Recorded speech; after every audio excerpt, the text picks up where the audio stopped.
there's actually a lot of different ways to be a digital nomad, and I thought I would share with y'all what that looks like for me.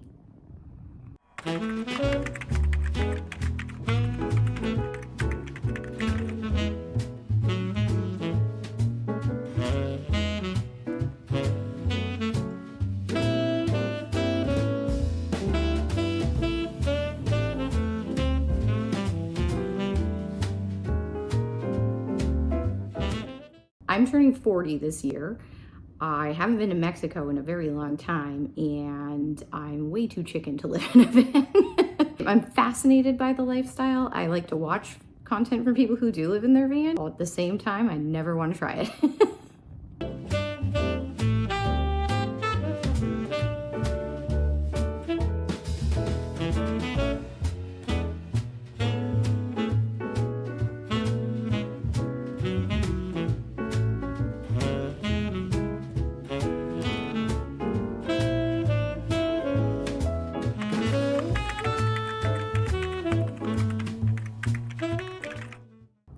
Hi everyone.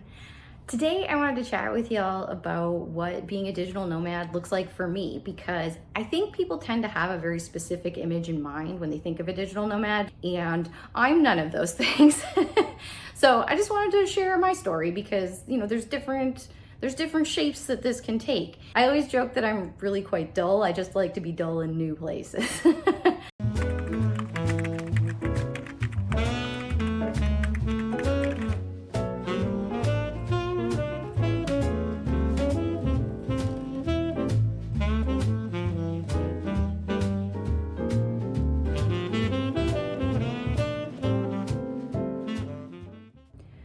So if you've never heard the term before, a digital nomad is just someone whose work isn't tied to a specific location. If there is a good internet connection, they can usually get their job done. They don't need to commute into an office. They might have to join, online meetings every once in a while or meet with clients, something like that. But as long as it can be done over the phone or the internet, generally they are good to go. Some people might work for a company remotely. Some people might be freelancing or contracting with other businesses. And then some people run their own business or do their own thing. It can take a few different forms, but generally you need some sort of way to make money while you're on the road. There's definitely been an increase in the number of people who are living this type of lifestyle in the past couple of years, because all of a sudden a lot of workplaces had to figure out how to allow their employees to do remote work. So it's just a lot more possible than it used to be in the past, to the point where some countries have introduced digital nomad visas where, you can typically stay longer than your average tourist visa, sometimes like a year or a couple of years. There's definitely requirements around. They don't just give them out to anybody who applies. Like, you have to meet usually income requirements and stuff like that. But yeah, it's definitely a thing. It's happening more and more. So, if this is something that interests you, just know, yeah, it's totally possible. I don't personally have any experience with applying for one of those visas yet, because as of right now, I've only ever traveled on tourist visas. I usually move around every couple of months, unless I'm back in Canada, then I stay for 6 months. So if you have questions about those visas, I am not the right person to ask, but there are definitely people out there who you can ask.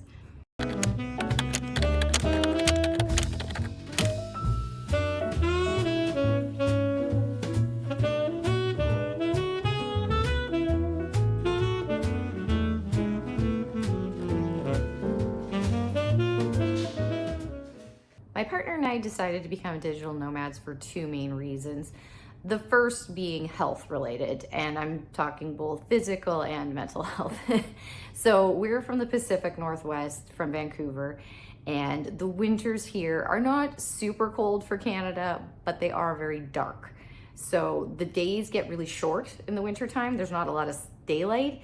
And even during the daytime, we don't get a lot of sunshine because there just tends to be a permanent blanket of cloud over the entire area from about the end of October until, I want to say, mid-April. It depends on the year, but yeah, it's really, really dark and gloomy, and that does wear on a person.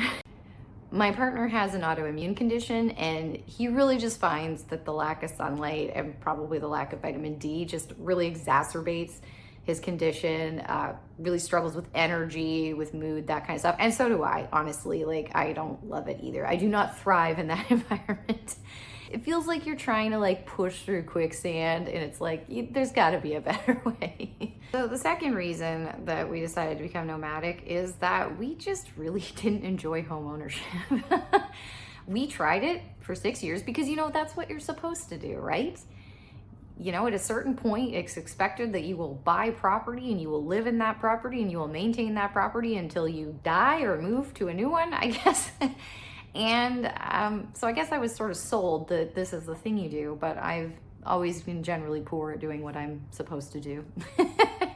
So we were there for 6 years. I gave it a good shot, guys. I tried. I really did try. I cannot impress upon you how much I dislike doing yard work. I used to feel so weird and like, I think guilty, because I had this house and I had done nothing at all to decorate it. I always like felt really embarrassed inviting people over because I was like, it looks like a serial killer lives here. No, it's interesting. I really enjoy playing The Sims. I like decorating my little virtual houses. I like buying new things for them. I like following Instagram accounts of people who have like really cute, cozy, aesthetic places, you know, very much like dopamine decor. I love watching people do that. I like seeing how they've decorated, how they've set things up. Do I want to do any of that myself? Hard no. And I had artwork, I had decor, and I just could not commit to putting any of it up. Like, I just look around and I was like, I don't know. I'd feel overwhelmed. I didn't know what to do, and I just would go and play video games instead, probably The Sims.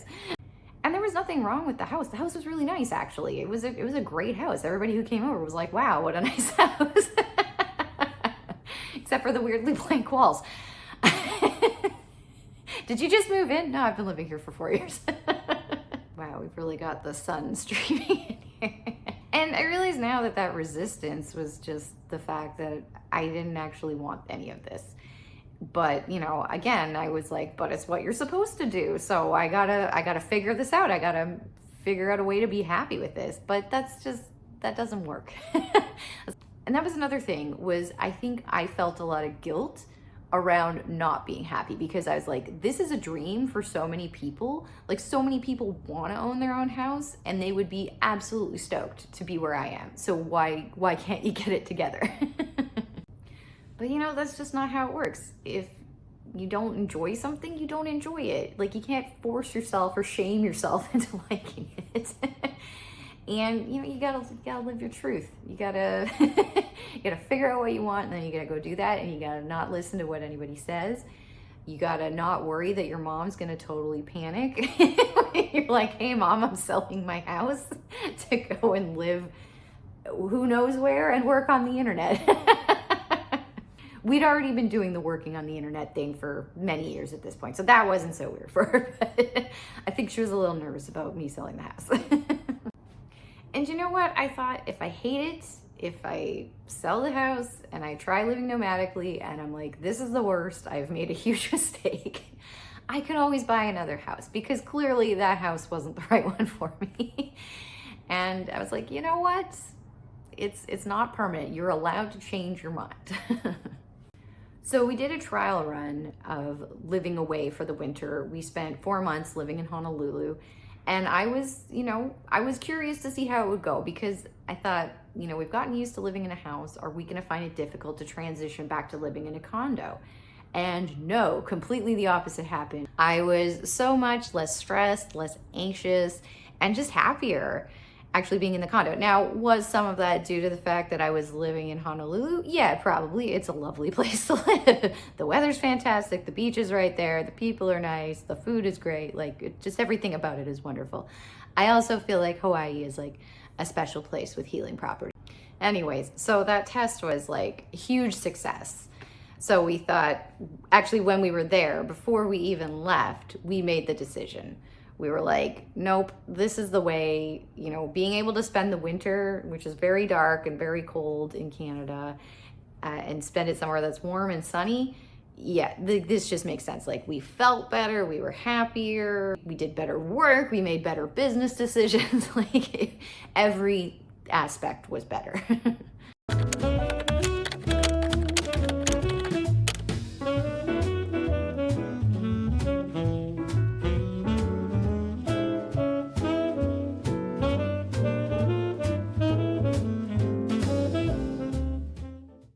So for living accommodations, I am a condo renter. That is how I like to do this. I quite often move internationally. We spent this winter in New Zealand, Australia, and Honolulu. So, you know, van wasn't going to work there. Although you can rent vans in all of those places if you want to do van life, if you're committed to the van life, it's totally possible. And I do rent condos through Airbnb, which I know is a little bit controversial, but hear me out. Here's why.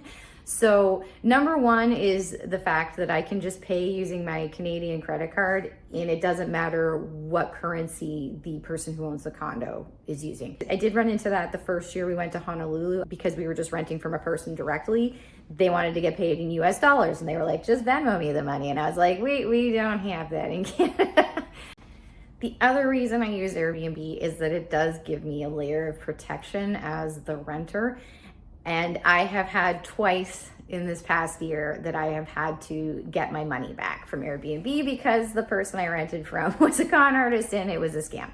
So I'm not going to get into what happened in each situation, but it did happen twice. And Airbnb was honestly very responsive. They were fantastic. We would get our money back very quickly. It wasn't a complete disaster. We had to do a little bit of scrambling around to find a new place to live at kind of short notice. But overall, like, it was pretty smooth sailing, even though, you know, we ran into a couple of problems. If y'all are interested, I'll do a video on how to spot Airbnb scams because I have learned the hard way. For work, I run my own company. Me and my partner have been running it together for the past 10 years. And then we also have money coming in through investments. So those are the two primary ways that we support ourselves while moving around from place to place. As long as we've got an internet connection, we're good. Now, for the investment stuff, for longer term or passive investments, it's fine. That can happen anywhere. But for like things like day trading, it is a little bit tricky in some places. Like we spent a good chunk of time in Australia this winter, which is pretty much the completely opposite time zone to North America. So we didn't do a lot of day trading at that time. There was a couple of times when there was it seemed like there was a good opportunity. So we would do like an all-nighter because the market opened at 11:30 p.m. their time. But it was definitely not what we wanted to do all the time. Like I said, I'm almost 40. I need my rest.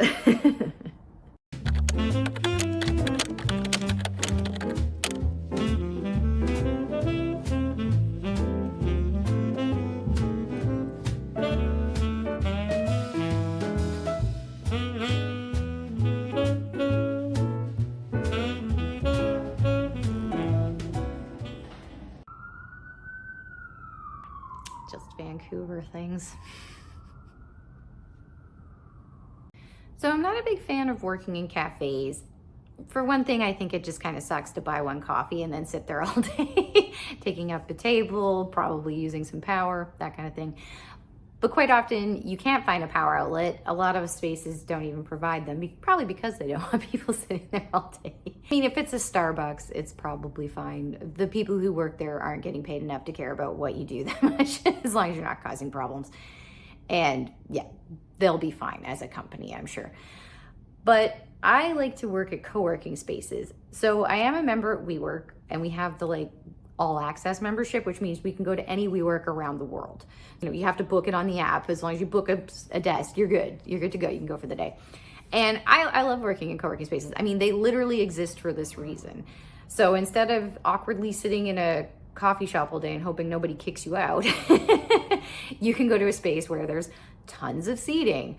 It's comfortable seating. There's power outlets at every table, tons of them. There's like coffee, tea, water. Some of them have like sparkling water or kombucha on tap. Australia had beer on tap, which I thought was hilarious. Coming from Vancouver, the taps at the WeWork are sparkling water and kombucha, which I make good use of. And then in Australia, they have 4 types of beer, but no sparkling water or kombucha. It's a cultural difference, I guess. There's also washrooms there for you to use. The other thing with the coffee shops is quite often if you need to use the bathroom, they don't have one in there. You know, if it's in a shopping center or a mall, usually you have to leave, go out and go to the center's bathroom. And obviously you can't just leave all your things on the table. That wouldn't be safe. They also probably wouldn't appreciate that. And when I factor in the fact that, if I have 2 coffees, maybe a kombucha or a tea later in the afternoon, it actually really easily pays for itself considering what it would cost me to buy those while I'm out. And mostly it's just the fact that that's what they're there for. They're like, please come in and do work here all day. We'd really like you to do that. Depending on the location, they might also be dog friendly too, which is a bonus for me. I love dogs. Obviously my lifestyle does not support it, so I have to live vicariously. The WeWork we're currently working out of in Vancouver right now has so many dogs, and it's just been so wonderful to see every day. I don't know, just seeing a dog just puts a smile on my face. They're just such happy creatures.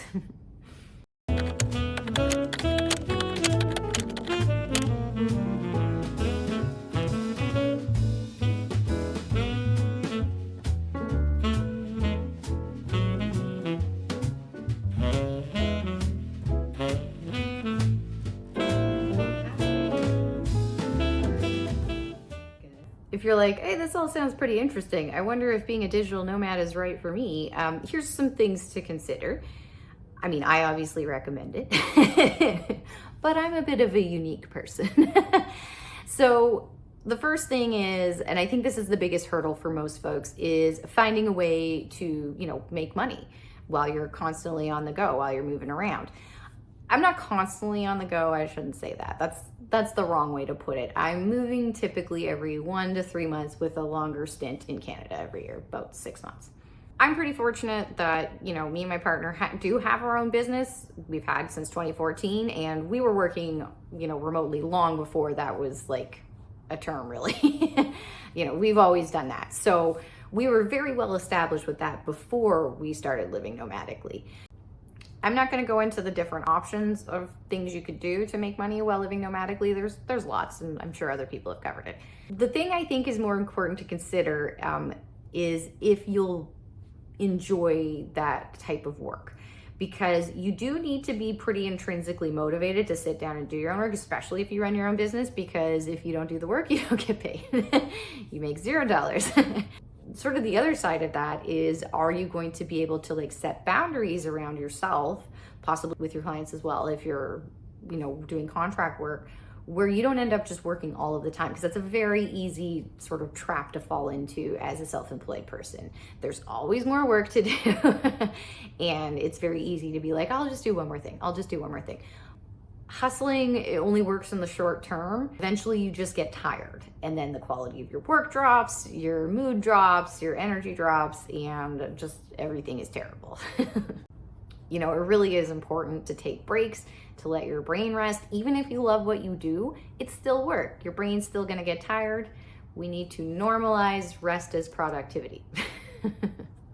And not everyone wants to run their own business, and that's totally fine. If you just want a job where you can show up, put in your hours, log off, and then not think about it until your next appointed time that you're supposed to be available, that's fine. That's totally fine. I think they're a little bit harder and harder to come by just because more people have been working remotely. Also, a lot of companies have been scaling back on the remote work, but there are still jobs that can be done that are more typical 9 to 5 jobs. They're still out there, so do some research, figure out what might be a good fit for you if that's more your personality type. And I can hear some people being like, well, what about freelancing? I very much feel that freelancing is running your own business, because you are doing all of the jobs. You have to do all of the marketing. You have to do all of the client onboarding. You have to actually do the work. Then you have to do the invoicing and the bookkeeping and the et cetera, et cetera, et cetera. So if you're a freelancer, you are self-employed, you are running your own business. The next thing to consider is that by its nature, being nomadic forces you to become a minimalist, because you need to be able to carry everything that you own. So for us, that's 2 suitcases, 2 backpacks, and 1 weekender bag. That's it. Everything we own fits in those 5-ish containers. And I don't mind this at all. I am not a person who really cares about having a lot of stuff. In fact, a lot of stuff kind of stresses me out. And when we were moving out and we were getting rid of things, I just kept feeling lighter and lighter and happier and happier. So I definitely prefer experiences over things. I like to go and look at new places. I like to eat new foods. I like to look at art galleries, visit museums, go walking in the local nature, that kind of stuff. That's the stuff that has value to me. Whereas just owning a bunch of things, that I put on my desk and I look at, I mean, it's fine, but I don't get a lot out of that. I think I don't get out of that what other people do. But if you are a person who really enjoys having your stuff, you need that dopamine decor, this could be a challenge for you. For the most part, places you find that you're gonna be living in for, a couple months, they're pretty basic. So just know that ahead of time. And if that's gonna bother you, just take that into consideration. I bring my photos of me and Matt with koalas that we got this winter in Australia. I bring those with me and put them up even when I stay in a hotel. I always wonder what the maids think. They probably think we're insane. Not maids, cleaning staff, what the cleaning staff think. Our hotel in Tokyo, all of the cleaning staff was male. I don't think I saw any ladies working. Anyways, I bring my koala photos with me. I put those up. That's about it. So that's all that I bring for my decor, because they're nice and flat. They fit into a suitcase easily, not a problem. They weigh nothing, easy to bring. The last thing that I think folks should consider when they're, entertaining the idea of being a digital nomad is that social connections are going to become a lot more difficult. Because you're always moving around, if you do make friends in the local area, you're going to be leaving in a month, couple months, which can be challenging. And it's also probably going to mean moving away from your friends and family. So if it would really stress you out, if it would really challenge you to not have that sort of social support network, then readily available, because you might be in a completely different time zone, then just know about that. Just think about that and decide if that would be okay for you or not. There are things you can do to maintain contact with your friends. Obviously, social media is okay. It's not the best. It's very surface level. But I do regular video calls with my parents, and I have a standing weekly date with a couple of my friends. We do a weekly business group meeting. We're all business owners and entrepreneurs, so we kind of get together every week and do business group therapy and talk about what's been going on, what challenges have been coming up, what wins we've had, stuff like that. So I find that really helpful. The other thing I do is that I like to pole dance for fun and exercise. And I find that pole dance studios tend to come in with a built-in community. I can walk into any pole dance studio in the world pretty much, and we all have common ground, because pole is hard, y'all. It is very hard. So we all struggle together, and the struggle builds community. I feel like I'm not really selling pole here. No, but for real, generally I have found that the folks at pole studios are very, very friendly. They're always like, hey, you're new, what's your name? And they always sort of bring me into the fold and make me feel very welcome very quickly, which I very much appreciate. That's really nice. Other things we've done have been to join local meetup groups for, different hobbies of ours. That's always a great way to meet people and at least get some social interaction every, week or so.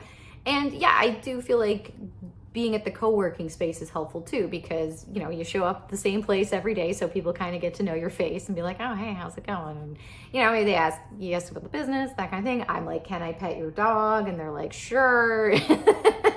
Or they're like, no, he's kind of shy. And I'm like, fair. But anyways, you see the same people over and over, so you get to chatting while you're getting coffee or whatnot, and you at least get to talk to another human, which is good. And I'm of the personality type where having just sort of a core group of just a handful of people that I talk to regularly, and then having just, sort of more surface level interactions with other people throughout my day, that's enough for me. The other thing is that I'm nomadic with my partner. So, I'm doing this with my best friend. So that definitely helps. Again, just something to think about if you're considering being a digital nomad. So yeah, that's me, and that's my life as a digital nomad. That's what it looks like in this case. If you have any questions about the lifestyle, just let me know in the comments. I'm happy to answer. And that's it for today. Thanks for watching. Bye.